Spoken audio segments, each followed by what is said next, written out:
Hi hello, നമുക്കൊരു Disney പ്രിൻസസിന്റെ baby cake കൊണ്ട് എൻക്വയറി വന്നിട്ടുണ്ടായിരുന്നു. അതിന്റെ ഒരു വർക്കിംഗ് പ്രോസസ് എങ്ങനെയാന്നുള്ളത് നമുക്ക് നോക്കാം. യോക്ക ട്രീറ്റഡ് അംബ്രല ഗൗണിന്റെ താഴെ പാർട്ടിലായിട്ടായിരുന്നു ഈ ഒരു കസ്റ്റമർക്ക് ഡിസ്നി പ്രിൻസസിന്റെ ബേബി ഡോൾസ് ആവശ്യമായിട്ടുണ്ടായിരുന്നത്. ഫസ്റ്റ് ഓഫ് ഓൾ നമ്മൾ ബേബി ഗൗണിന് വേണ്ടിയിട്ടുള്ള മെറ്റീരിയൽസ് എല്ലാം ചിക്കു ഷെയ്ഡിലോട്ടേക്ക് ഡബിൾ മെറ്റീരിയൽസിനെ ഡൈ ചെയ്യിപ്പിച്ചെടുക്കുകയാണ് ചെയ്തത്.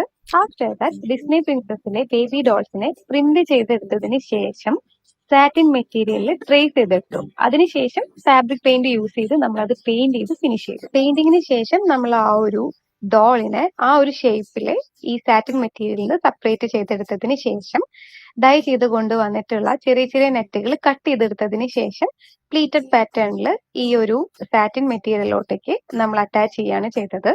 കുറച്ചധികം നമ്മൾ ഇതുപോലത്തെ ബേബി ഡോൾസിനെ ക്രിയേറ്റ് ചെയ്തതിന് ശേഷം ഈ മെയിൻ മെറ്റീരിയലിലോട്ടേക്ക് അറ്റാച്ച് ചെയ്തെടുക്കുകയാണ് ചെയ്തത്. നമുക്ക് സ്ലീവ്ലെസ്സിൽ വരുന്ന ഒരു യോക്കട്ട് പ്ലീറ്റഡ് ഗൗൺ ആണ്. അതിന്റെ താഴത്തെ ഒരു പോർഷനിലായിട്ടാണ് നമ്മൾ ഈ ഡിസ്നി പ്രിൻസസിൽ ഈ ബേബി ഡോൾസിന് അറ്റാച്ച് ചെയ്ത് കൊടുത്തത്. ഹാം ചെയ്തെടുക്കുകയാണ് ചെയ്തത്.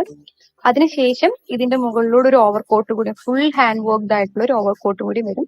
ഇതെല്ലാം കൂടെ അറ്റാച്ച് ചെയ്തതിന് ശേഷം ഇതാണ് ഇതിന്റെ ഫൈനൽ ലുക്ക്. എല്ലാവർക്കും ഇഷ്ടപ്പെട്ടെന്ന് വിചാരിക്കണം. ഒരു ക്യൂട്ട് ബേബി ഗൗൺ ആണ് നമുക്ക് കിട്ടിയിരിക്കുന്നത്. ഒരു മദർ ഡോട്ടർ കോമ്പിനേഷനിലാണ് ചെയ്തിട്ടുള്ളത്. ചിക്കു ഷെയ്ഡിലെ ലൈറ്റ് പേസ്റ്റൽ ഷെയ്ഡാണ് ചിക്കു ഷെയ്ഡ് എന്ന് പറയുമ്പോൾ അതിലോട്ടേക്ക് ഒരു മൾട്ടി ഡാർക്ക് കളേഴ്സ് മിക്സ് ചെയ്തിട്ടുള്ള ഒരു വർക്ക് ഡീറ്റെയിൽസ് ആണ് നമ്മൾ കൊടുത്തിട്ടുള്ളത്. ത്രെഡ് വർക്ക് ആണ് കൂടുതലായിട്ടും വന്നിട്ടുള്ളത്. ഇതെല്ലാം കൂടെ മിക്സ് ചെയ്തിട്ട് ഇതാണ് ഇതിന്റെ ഫൈനൽ ഔട്ട് ആയിട്ട് വരുന്നത്.